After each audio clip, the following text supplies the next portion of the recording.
목사님 아시죠? 교회에 자꾸 하셨고 연합교회 주택 하셨던 이분이 원래는 이북 출신이잖아요. 근데 6.25 전쟁 때 이제 남하하셔서 지금 이제 영락교회 자리로 이제 교회를 세우고 이후에 그 전쟁 이후에 피폐되어 있는 우리 사회에서 고아원, 양로원, 병원, 학교 이런 굉장히 많이 세우신 분이에요. 그리고 이제 구제와 전도, 선교 사업을 굉장히 많이 하셨고 또 이제 교회도 많이 세웠는데 우리가 여름 수련회 장소로 이제 정하게 된 거기도 영락교회에서 한 목사님 계실 때 그렇게 이제 지원해서 세운 교회고 이번에 리모델링도 역시 영락교회에서 지원하는 것 같아요. 그리고 이제 그런 많은 일들을 하셨고 또 오나부 인자한 성품 그리고 청렴하셨던 그런 삶을 살았기 때문에 존경을 받았고 또 이제 종교계 노벨상이라는 그 템플턴상인가요? 그 상도 수여를 하신 분이죠. 제가 이제 신학대학원 다닐 때 그때 이제 예배당 건물을 이제 새로 지었어요. 그러고 나서 첫 예배를 드렸는데 그때 이제 영락교에서 지원을 해서 그 예배당을 지으면서 예배당 이름을 한경직 기념 예배당이라고 지었습니다. 그래서 이제 첫 예배 때 당연히 이제 한 목사님이 오셨어요. 그때 이미 은퇴하셨고 이제 80 넘고 이제 90 막 이렇게 되실 때가지고 이미 연로하셨고 좀 몸도 안 좋고 좀 휠체어를 타고 오셨는데 모든 학생들이 자리에서 일어나서 맞이했어요. 여러분 신학생들이 그렇게 겸손하지 않습니다. 웬만한 목사님들이 와가지고 이렇게 일어나질 않아요. 근데 이제 이날은 누가 일어나라고 하지 않았는데도 한 목사님 들어오시니까 자발적으로 다 일어난 거예요. 그만큼 이 존경을 그분에 대해서 알면 알수록 큰 존경하게 되는 그런 분입니다. 한 목사님이 은퇴한 후에 교회에서는요 정말 진심으로 이 장로님들이 좋은 집을 얻어드리려고 했어요. 근데 한 목사님이 거절됐어요. 이미 사모님은 돌아가셨고 나 혼자인데 내가 무슨 집이 필요하냐 큰 집. 그래서 지방에 작은 집 하나만 달라. 그랬어요. 그래가지고 남한사성 아시죠? 남한사성에 보면 영락교에서 그 영락교회 소유로 된 그 수련원인데 거기에 좀 딸려 있는 조그만 집이 하나 있습니다. 거기 이제 거하시게 돼요. 거기 제가 한번 가봤는데 참 작고 정말 조촐하고 아담한. 그래서 그 사택에 그것도 방 하나만 쓰셨어요. 그러니까 그렇게 이제 여생을 보내셨는데 하루는 이제 새해 첫날에 이게 교계 목사님들이 이렇게 한 목사님께 인사를 드리고 왔어요. 그리고 이제 새해 인사를 드리고 이제 새해 덕담이라는 게 있잖아요. 우리 덕담 좀 해달라고 이렇게 청했습니다. 그때 한 목사님이 뭐라고 얘기했을까요? 예수 잘 믿으세요. 이 말을 했어요. 보통 이제 목사님들에게 하면 뭐 부흥하십시오. 뭐 이런 얘기 할 거 아니에요. 그런데 한 목사님이 얘기하면 뭐냐면 예수 잘 믿으세요.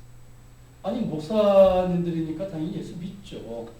근데 그 차원이 아니라 정말 예수님 잘 믿고 또 예수님 잘 전하는 그런 목회를 하라는 그런 답답이었어요.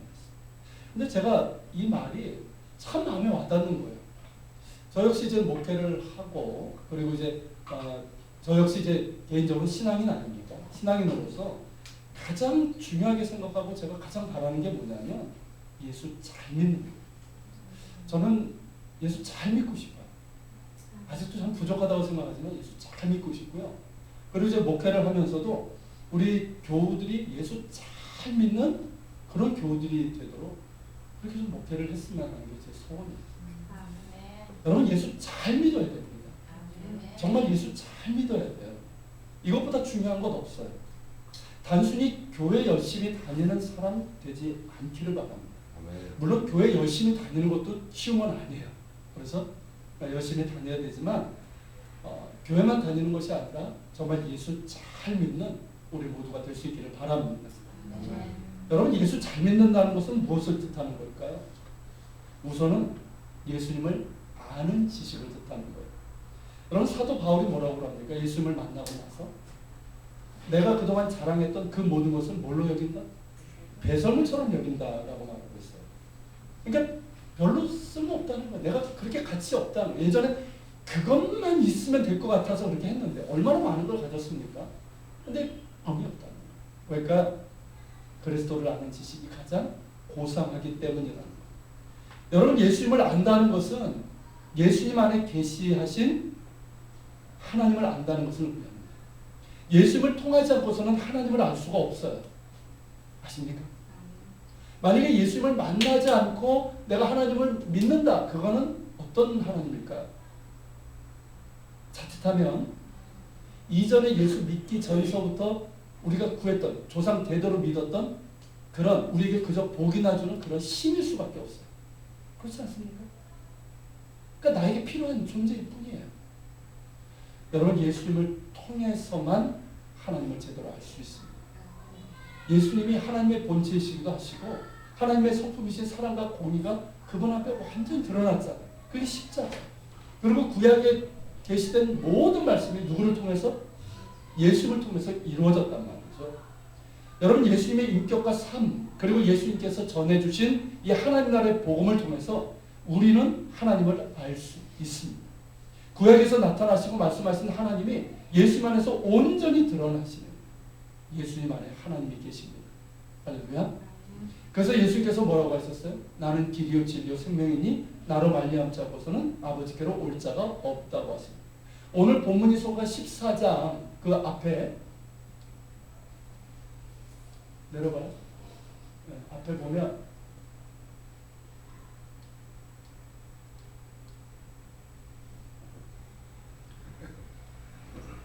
내려보세요.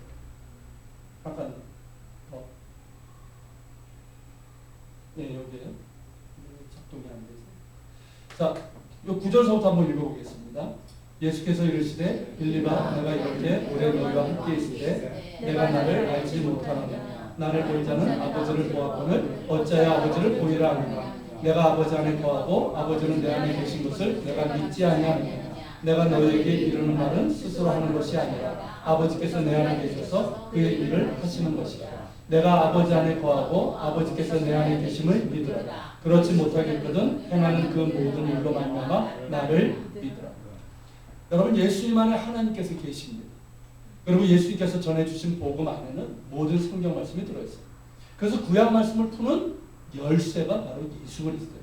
복음. 여러분 예수님만이 아버지 하나님께 나아갈 수 있는 유일한 길이고 하나님을 알 수 있는 유일한 진리이고 우리에게 영원하신 하나님의 생명을 주실 수 있으십니다. 그렇기 때문에 우리는 예수를 전하는 거예요. 다른 걸 전하지 않는 거예요. 오직 예수를 전합니다. 여러분 예수 믿으십시오. 예수 믿되 잘 믿으시길 바랍니다. 예수를 아는 지식을 사모하시고 예수님 안에 있는 길과 진리와 생명이 무엇인지 그 풍성하신 은혜와 평강과 축복을 누릴 수 있도록 축원합니다. 자, 오늘 본문에 보면 예수님께서 성령님에 대해서 말씀을 하셨어요. 자, 16절 한 칸 내려보세요. 자, 16절 같이 읽겠습니다. 내가 아버지께 구하겠으니 그가 또 다른 보혜사를 너희에게 주사 영원토록 너희와 함께 있게 하시리니. 자, 여기 보면 또 다른 보혜사가 나오죠. 보혜사, 이게 한자라서 좀 어려워요. 자, 이제 헬라어 이제 파라클레토스라는 말을 번역한 건데 이게 이제 다른 사람 옆에 있는 자, 옆에 있으면서 도와주는 이 그런 뜻을 갖고 있어요. 그래서 다른 말로 하면 변호인, 위로자, 조력자, 상담자. 그래서 영어 성경에 보면 컴포터, 카운셀러, 헬퍼 이런 식으로 번역을 하고 있어요. 그러니까 이 보혜사라는 말은 뭘 뜻하는 걸까요? 성령께서 하시는 사역을 얘기합니다. 사역과 관련된 얘기. 근데 여러분 여기서 주목할 게 뭐냐면 예수님께서 그냥 보혜사라고 아니하고 뭐라고 하셨습니까? 또 다른 보혜사라고 했어요. 이 말은 뭡니까? 또 다른 보혜사라는 뜻은 뭐예요? 예수님 자신이 보혜사로 오셨다 이 뜻이에요. 여러분 예수님을 지칭하는 다른 이름 중에 하나가 뭡니까? 임마누엘이죠. 무슨 뜻이죠? 하나님이 우리와 함께 계신다는 거죠. 그게 보혜사적인 성격을 갖고 있는 거예요. 자, 예수님은 하나님의 본체이심에도 불구하고 우리와 같은 사람의 몸을 입으시고 우리 가운데 오신 성자 하나님이십니다. 이 땅에 계신 동안 우리와 함께 하셨어요. 우리를 구원하셨고 도우시고 위로하셨어요. 이런 보혜사로서의 사역을 하셨어요. 그리고 이제 곧 아버지께로 돌아가실 때가 가까운 걸 아시고 제자들에게 하신 말씀이 바로 이거예요.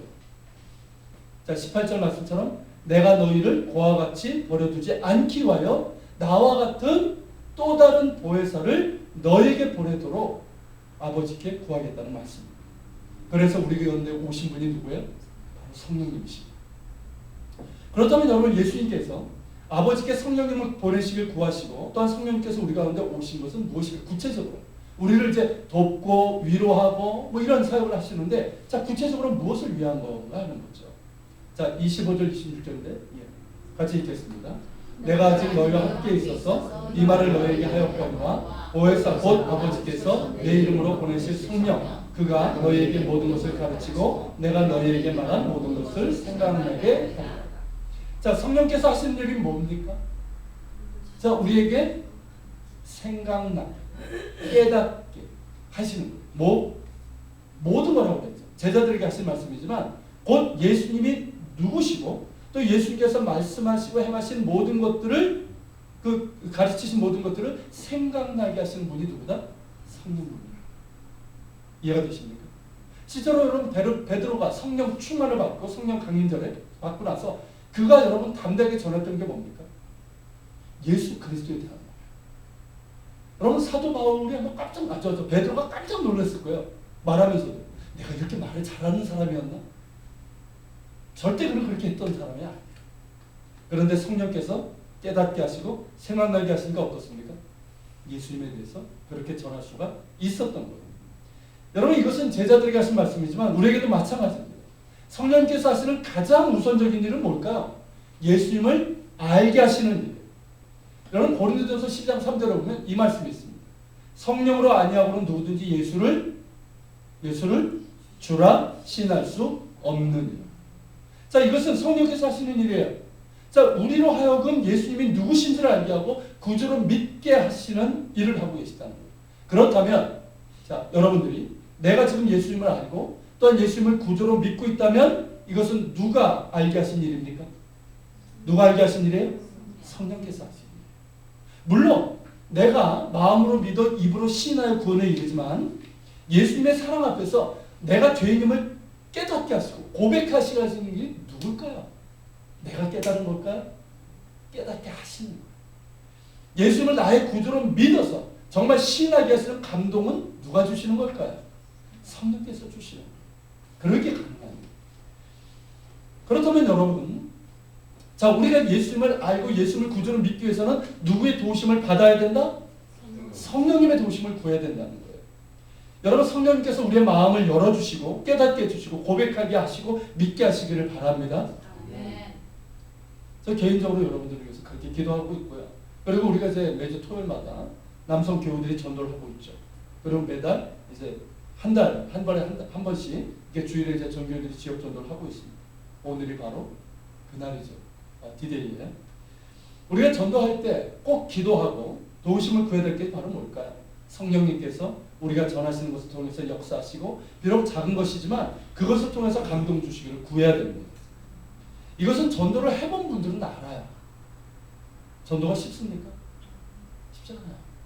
1대1 전도는 뭐 말할 것도 없고요. 거리에 나가서 이렇게 뭐 주는 것도 그렇게 쉬운 거 아니에요. 요즘은 사람들이 잘 받습니까?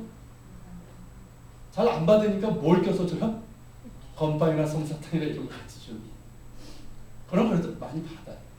근데 그것도 그렇게 쉬운 거 아니에요. 제가 예전에 고등학교 때 이제 전도 훈련을 받고 서울역 뒤쪽에 그 서부역이라고 있어서 지금도 있나요? 서부역 있습니까? 그 앞에서 제가 이제 1대1 전도를 한 적이 있어요. 사형이 들고. 그리고 이제 나중에 전도사 시절에는 교회마다 이제 전도대라는 게 있지 않습니까? 전도 특공대.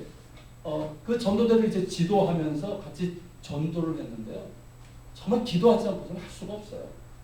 자, 1대1, 이 맨투맨 전도는 기도 없이는 절대 할 수 없습니다. 왜냐하면 내가 하는 지식으로 하는 게 아니에요. 여러분, 내가 하는 지식으로 하면은 그냥 무너집니다. 탁 튕겨지고 막. 오직 성령님을 의지해서 도우심을 구하면서 할 때 담대함이 생기고요. 지혜도 주어지고 나아가서 전도하는 사람이 마음이 열려요. 그래서 그 자리에서 회심하게 되는 그런 역사도 일어나게 됩니다. 비록 우리는 이 맨투맨 전도는 아니고 이 전도용품과 전도지를 나눠주는 것이지만 성령님을 의지해서 해야 하는 것은 마찬가지예요. 여러분 우리가 물티슈, 건빵, 솜사탕과 함께 전도지를 나눠줄 때 성령님께서 함께 해주셔서 우리 가운데 담대함과 기쁨을 주시기를 우리가 구할 수 있길 바랍니다. 그 기쁨이 되어야 되는 거죠. 그러면서 여러분 그렇게 하다 보면 어떻게 될까요? 우리 가운데 한 영혼의 귀함을 아는 거예요. 우리는 자꾸만 예수 믿으면서 나에게 집중하는 거예요. 내 문제. 그렇죠? 근데 하나님의 관심은 뭡니까? 나에게도 관심을 가지시지만 아직도 구원받지 못한 수많은 영혼들에게 관심을 갖고 계십니다. 그 마음을 우리가 알게 되는 거예요. 그리고 더불어서 받는 이들 마음 가운데 감동을 주셔서 뭐 건강 하나 이렇게 먹으면서 손바닥 뜯어 먹으면서 전도사 뭐 볼 거 아니에요. 그렇죠? 보면서 교회에 대한 관심도 갖고 그리고 예수님에 대한 관심도 가지면서 그래서 그 발걸음이 교회로 향할 수 있도록 꼭 우리 교회만을 얘기하는 게 아니에요. 교회를 이루어질 수 있도록 우리 그걸 기도해야 될 줄 압니다.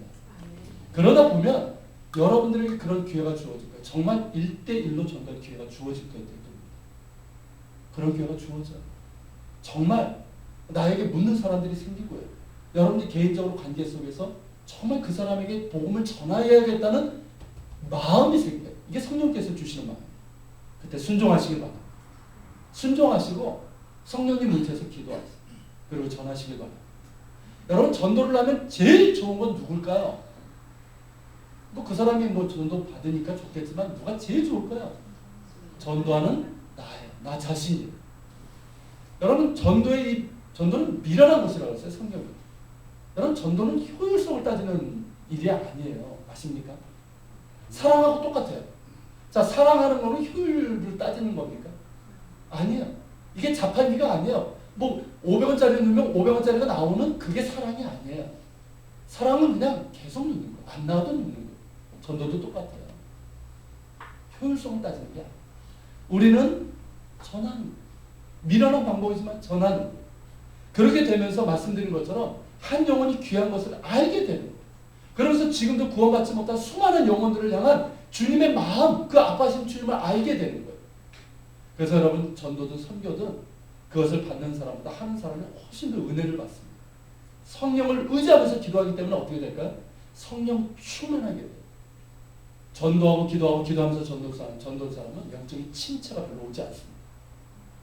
성령 충만할 수 있어요. 여러분 때를 어떤지 뭐든지 전도할 수 있길 바랍니다. 그게 예수 잘 믿는 거예요. 여러분 이처럼 성령님께서 우리가 예수님을 알고 예수님을 구주로 믿도록 도우시는 분이십니다. 또한 우리가 잘 믿도록 예수 잘 믿도록 도우시는 분이에요. 그래서 우리 가운데 내주하시는 거예요. 여러분 누구든지 예수님을 구주로 믿는 자에게는 그 안에 성령님께서 계십니다. 할렐루야. 분명히 기억하세요. 내 안에 누가 계시다? 성령님께서 계세요.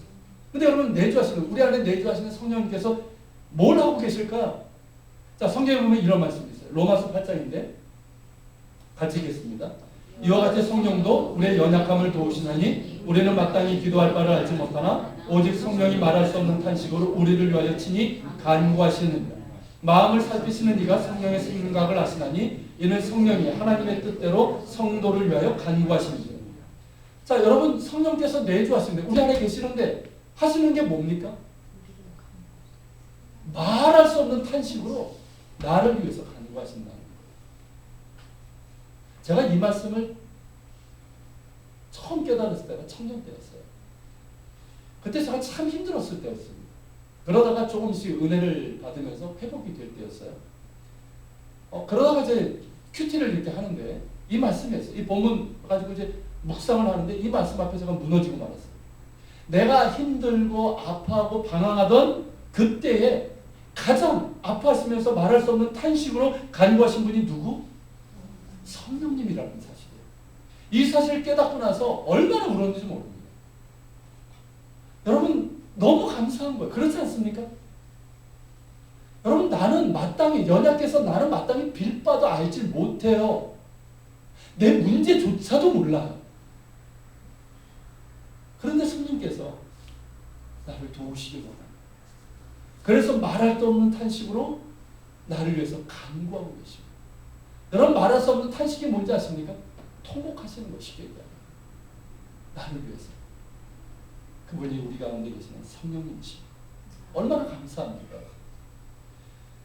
그래서 그 이후에도요. 제가 이제 힘들고 낙심되고 어려울 때마다 이 말씀을 기억하면서 기도합니다. 제가 기도할 때마다 붙잡는 말씀이 두 개가 있어요. 하나는 뭐냐면 우리 히브리서 강의하고 있잖아요. 하나님 보좌 앞에서 지금도 나를 위해서 중보하시는 예수 그리스도. 그리고 내 안에 계셔서 나의 연약함에도 불구하고 내가 마땅히 알지 빌바를 알지 못하지만 나를 위해서 말할 수 없는 탄식으로 간구하고 계시는 성령님이십니다. 저는 이 두 말씀을 붙잡고 기도합니다. 정말 때로는요, 우리가 정말 힘들어하는데 정말 뭐가 문제의 본질인지 모를 때가 많아요. 맞죠? 마땅히 무엇을 기도해야 되는지도 몰라요. 그럴 때 성령께서 말할 수 없는 탄식으로 나를 위해서 친히 간구하십니다. 그렇기 때문에 우리가 회복되고 우리가 주님을 바라볼 수 있게 됩니다. 여러분, 성령님께서는 하나님의 깊은 곳까지도 통달하신다고 그랬어요. 하나님 자신이니까. 그렇지 않습니까? 그리고 우리 자신에 대해서도 너무 잘 아십니다. 정말 나에게 무엇이 필요하며 나의 문제가 무엇인지 아십니다. 그러게 성령님께 간구합니다. 나는 연약하고 마땅히 알바를 알지 못하지만 나를 아시고 나를 향한 하나님의 뜻을 아시는 성령님, 나를 위해서 말할 수 없는 탄식으로 간구하시는 성령님, 나를 붙들어 주시고 위로해 주시고 주님 바라보게 하시고 주님의 뜻 깨닫게 해주셔서 순종하게 하여 주옵소서. 그렇게 간구합니다. 여러분들도 그렇게 기도하시기를 바랍니다. 그렇게 기도해야 돼요. 여러분, 예수님께서 성령님을 보내달라 하신 이유는 뭐냐면 우리를 고아처럼 버려두지 않기 위해서라고 말씀하셨어요. 여러분, 나는 혼자가 아닙니다. 여러분 혼자가 아니에요. 여러분들이 정말 혼자라고 느껴지는 그때도 혼자가 아니에요. 여러분, 나와 함께 하시며 나를 위해서 말할 수 없는 탄식으로 간구하시는 성령님께서 나와 함께 계십니다. 예수님께서 성령님을 통해서 나와 함께 하시는 거예요. 그 성령님을 의지하며 간구하십시오. 특별히 하나님의 뜻을 깨닫게 달라. 그 뜻대로 순종하는 마음도 주시고 실제로도 그렇게 살아갈 수 있는 힘을 달라고 구하시길 바랍니다. 그래서 예수 잘 믿게 해달라고 구할 수 있기를 바랍니다. 여러분, 성령님은요, 우리가 예수 잘 믿도록 하기 위해서 오신 분이에요. 그렇기 때문에 어떻게 하면 예수 잘 믿을 수 있을까? 이 고민이 있어야 되는 거예요. 아십니까? 그냥 교회 다니지 말고요. 어떻게 하면 예수 잘 믿을 수 있을까? 어떻게 하면 정말 예수님 순종하며 살 수 있을까? 하나님께 영광을 누리는 삶을 살 수 있을까 하는 그런 고민과 함께 도우심을 구하는 우리가 되길 바랍니다. 여러분, 우리 가운데 예수 잘 믿고자 하는 사모함 있기를 바랍니다. 성령님은요, 사모하는 자에게 그 영혼을 만족하게 하십니다. 할렐루야. 자, 갈라디아서에 보면 성령의 열매에 대해서 말씀하셔요. 자, 내려보세요. 자, 같이 읽겠습니다. 오직 성령의 열매는 사랑과 희락과 화평과 오래 참음과 자비와 양선과 충성과 온유와 절제니 이 같은 것을 금지할 법이 없는데. 자, 우리가 보통 이제 성령 이 몇 가지죠? 성령의 열매가 9가지죠. 그래서 9가지 열매라고 하는데 원래는 하나예요. 단수로 되어 있어요. 열매들이 아니라 열매. 자, 이 말은 뭐냐면 본래 한 사람에게서 있었던 열매고요. 그리고 어느 누구든 한 사람이 맺을 수 있는 그런 열매다, 이 뜻이에요. 자, 누구에게 있었던 열매일까요? 이 열매가 누구에게 있었던 열매일까요? 우리에게는 없었던 거예요. 누구에게? 예수님께. 그렇죠? 이 열매들은 예수님의 성품이에요. 예수님의 인격과 삶의 열매. 그리고 우리 예수 믿는 우리들. 예수님을 닮아갈 때 맺어지는 인격과 삶의 열매입니다. 이게 성령의 열매예요. 그러니까 예수 잘 믿는 사람에게서 기대할 수 있고 맺을 수 있는 열매가 바로 성령의 열매인 거예요. 여러분, 존 스토트 목사님 아시죠? 영국의 보험주의 대가고 지금 작고하셨는데 존 스토트 목사님이 이 성령의 열매를 3가지로 이렇게 분류를 했어요. 제가 밑에다 넣었습니다. 자, 하나님과의 관계에서 맺어야 할 열매로 분류를 한 게 있어요. 그게 뭘까요? 사랑과 희락과 화평입니다. 이해가 되십니까? 이게 왜 하나님과의 관계에서 맺어지는 열매인지. 하나님과 관계가 회복되고 하나님과의 관계가 깊어질 때 하나님의 사랑이 우리 가운데 채워지게 됩니다. 그렇죠? 그리고 하나님과의 관계가 회복되면 우리에게 뭐가 찾아와요? 평안과 희락, 기쁨이 찾아오는 거예요.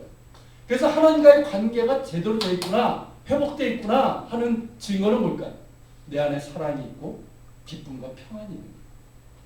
이게 열매예요. 하나님과의 관계에서 맺는 열매. 자, 2번째 뭘까요? 이웃과의 관계에서 맺어지는 열매인데 뭡니까? 오래 참음과 자비와 양선. 맞죠? 여러분, 우리가 이웃과 인간관계를 맺는 이유는 뭡니까? 세상에서 어떤 자기 스펙이나 자기 어떤 이익을 위해서 어떤 이 인맥을 넓힌다고 그러잖아요. 그런 차원이지만 우리는 여러분 우리의 인간관계는 그것 때문이 아니에요. 뭘 얻기 위해서가 아니란 말이에요. 뭡니까? 섬기고 사랑하고 그 영혼을 주님께 인도하기 위해서요. 맞죠? 아닙니까? 더우세요 오늘? 대답들이 없어요. 맞죠? 이게 우리 인간관계의 목적이에요. 우리는 섬기고 사랑하고 그 영혼을 주님께 인도하기 위해서 관계를 맺는 거예요. 그런데 여러분 거기서 필요한 열매가 뭘까요? 오래 참는 거예요. 맞죠? 자비와 양선이 필요해요. 이게 열매예요. 자, 세 번째 자신과의 관계에서 맺는 열매가 있습니다. 그게 뭡니까? 충성과 온유와 절제. 이 역시 맞아요. 여러분 이 충성이 뭔지 아십니까? 이랬다 저랬다 흔들리지 않는 견고한 마음이 이게 충성인 거예요. 이해가 되세요? 우리가 참 힘든 게 뭡니까? 이것이 옳나 저것이 옳나 이랬다 저랬다 갈팡질팡하잖아요. 저러나 우러나 자꾸만 치우치잖아요. 그렇게 갈팡질팡하지 않고 치우치지 않는 견고한 마음이 뭐다? 그게 충성이에요. 견고하게. 그리고 여러분 온유는 다른 말로 하면 겸손입니다. 우리가 지난주에 나눴던 것처럼 겸손은 누가 할 수 있어요? 힘이 없는 사람이 하는 게 아니라 힘이 있는 사람. 그 내면이 건강하고 힘 있는 사람이 할 수 있는 게 겸손이에요. 그리고 그 겸손이 이 겉으로 드러나는 게 뭘까요? 그게 온유예요. 그리고 여러분 절제는 뭡니까? 절제가 영어로 뭔지 아시죠? 뭡니까? 셀프 컨트롤. 그러니까 여러분 자신의 감정, 자신의 욕구, 말, 행동 이런 모든 것들을 제어할 수 있는 힘이고 열매예요. 이게 여러분 요즘 얼마나 필요한지 아십니까? 뭐 중독 현상도 그렇고 요즘 특히 이제 젊은 세대들도 그렇지만 뭐 인터넷 게임 이런 중독들 이런 문제가 되고 있잖아요. 이뿐만 아니죠. 우리가 어떤 말이나 어떤 감정이나 행동에 있어서 우리가 절제를 못 하잖아요. 근데 이런 것을 절제할 수 있는 힘이고 열매. 이게 절제. 근데 여러분 이런 이 열매들의 기초가 되는 게 있어요. 그게 뭘까요? 기초가 뭘까요? 그게 바로 사랑이에요. 성령 충만하면 생기는 현상이 뭔지 아십니까? 사랑하게 된다는 거예요. 그렇다면 여러분 우리가 성령 충만을 받을 수 있는 방법은 뭘까요? 자, 성령 충만하면 제일 먼저 나타나는 게 뭐냐면 사랑하는 마음, 사랑하게 된다. 그러면 우리가 성령 충만을 받을 수 있는 방법은 뭘까요? 어려워요, 제 질문이? 뭘까요? 사랑하는 거예요. 사랑하는 거예요. 자, 누구를 사랑하는 걸까요? 하나님을 사랑하고 이웃을 사랑하고 자신을 사랑하는 거예요. 특별히 자신을 사랑할 때 이기적인 사랑이 아니라 하나님이 나를 사랑하시는 사랑으로 나를 사랑하는 거예요. 여러분 로마서 5장 5절을 보면 이렇게 말씀합니다. 내려보세요. 자, 같이 읽겠습니다. 소망이 부끄럽게 아니함은 우리에게 주신 성령으로 말미암아 하나님의 사랑이 우리의 마음에 부음과 배언됨이니. 여러분 우리가 하나님 예수님 앞에 나올 때 우리에게 주어지는 가장 놀라운 축복이 뭐냐면 이 말씀처럼 성령으로 말미암아 하나님의 사랑이 우리 마음에 부어지는 거예요. 이게 가장 큰 축복이에요. 여러분 우리가 복음을 받아들이고 십자가 앞에 나왔을 때 제일 확실하게 경험하게 되는 게 뭡니까? 하나님의 사랑 아니에요? 맞죠? 네. 이게 은혜 받았다고 하는 거예요. 아, 하나님이 정말 나를 이렇게 사랑하시는구나. 이 깨달음 아닙니까? 여러분 은혜 받았다고 할 때 그게 뭡니까? 성령님으로 말미암아 하나님의 사랑이 내 안에 부어진 거예요. 이게 은혜 받았다고 하는 거예요. 여러분 성령님께서 우리에게 부어주시는 것이 하나님의 사랑이라면 우리가 하나님을 사랑하고 이웃을 사랑하고 자신을 사랑할 때 우리 안에 성령님께서 충만해지지 않겠습니까? 하나님은 사랑이라고 하셨어요. 여러분 성령님께서 가장 거하시기를 좋아하는 자리가 뭘까요? 우리가 사랑하는 자리에 거기를 가장 기뻐하세요. 성령 충만을 원하십니까?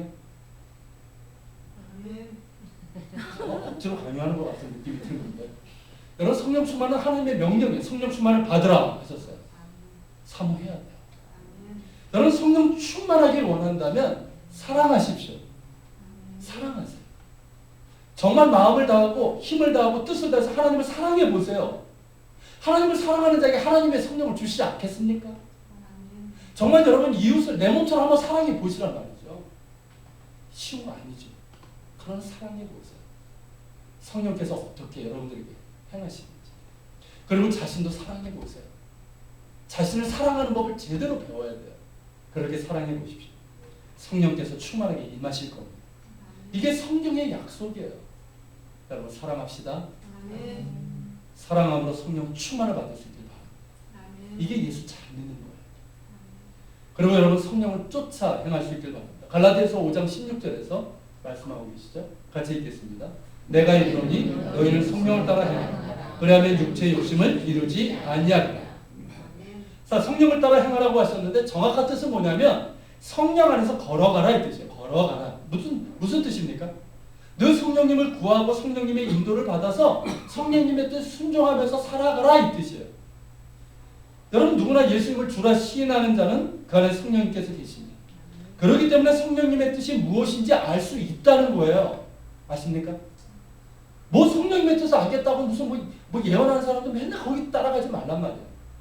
내 안에 성령님이 계시다면 성령님의 뜻을 알 수 있다는 거예요. 성령님은 뭘 통해서 우리에게 말씀하실까요? 성경 말씀을 통해서 말씀하십니다. 진리의 영이시기 때문에. 그리고 우리의 양심을 통해서 말씀하십니다. 여러분들이 하나님의 말씀을 듣다가 여러분 양심 가운데 성령님께서 무언가를 자꾸 얘기하실 때가 있어요.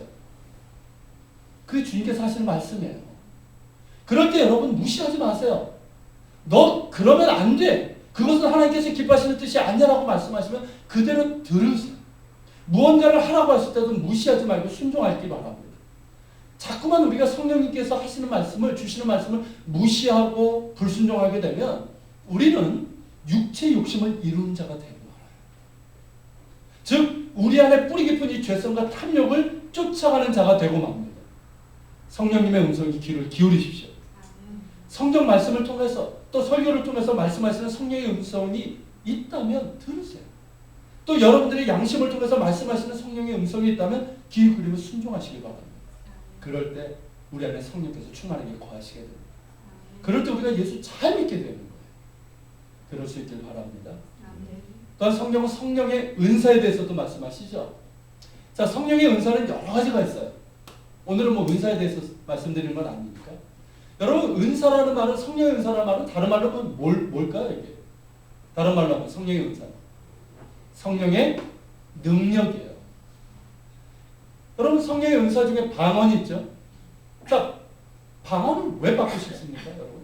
뭐 방언 구하기 위해서 막 그런 분들 많죠. 왜 받고 싶어요? 받은 분들 보니까 부럽습니까? 아니에요. 여러분 방언을 받으면 기도의 능력이 더해져요. 분명한 사실이에요. 기도의 능력이 더해져요. 여러분 치유의 은사를 받으면 뭡니까? 내가 막 이러면서 막 행하는 겁니까? 내가 한 것처럼? 아니에요. 예수 그리스도의 치유하시는 능력의 통로가 될 수 있는 거예요. 여러분 가르치는 은사를 받게 되면 어떻게 될까? 가르침의 능력이 더해져요. 지혜가 더해지는 거예요. 여러분 섬김의 은사가 있어요. 섬김의 은사를 받으면 어떻게 될까? 정말 기쁜 마음으로 능력 있게 섬길 수 있는 거예요. 모든 은사들이 모두 성령의 능력이에요. 여러분 예수님께서도 승천할 시간에 제자들에게 무슨 말씀하셨습니까? 너희가 하늘로부터 위로부터 오는 능력을 받기 전까지 예루살렘을 떠나지 말라고 하셨어요. 여러분 성령님은 단순한 능력은 아닙니다만은 우리에게 능력을 주시는 분이에요. 할렐루야. 그런데 여러분 왜 성령께서 우리에게 이 능력, 은사를 주시는 걸까요?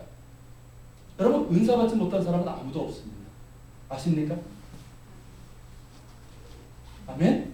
아멘. 여러분 은사를 주시지 않는 분이 없어요. 왜냐하면 우리가 예수님을 믿는 순간 우리 안에 성령께서 내주하시죠. 성령의 뜻에 따라서 각자에게 다 은사 주셨어요. 아직도 자기 은사가 모르는 분들 저한테 찾아오세요. 제가 알려드릴게요. 다 은사 있어요. 여러분 이렇게 은사를 주신 이유는 뭘까요? 예수 잘 믿으라고 주신 거예요. 그리고 다른 사람들도 예수 잘 믿도록 그렇게 도와주라고 그렇게 주시는 거예요. 다른 말로 하면 교회 잘 섬기라고 주시는 거예요. 여러분 교회는 예수 그리스도께서 세우신 주님의 몸입니다. 단순한 공동체가 아니에요. 친교 집단 아니에요. 단순히 일주일에 한 번 예배 드리기 위해서 필요한 그런 공간 아니에요. 교회는 주님이 머리 되시는 주님의 몸입니다. 그렇기 때문에 교회를 다닌다, 교회를 섬긴다는 말은 뭐냐면 주님의 몸을 세워나간다는 것을 뜻하는 거예요. 여러분 단순히 일하는 것은 그건 봉사가 아니에요.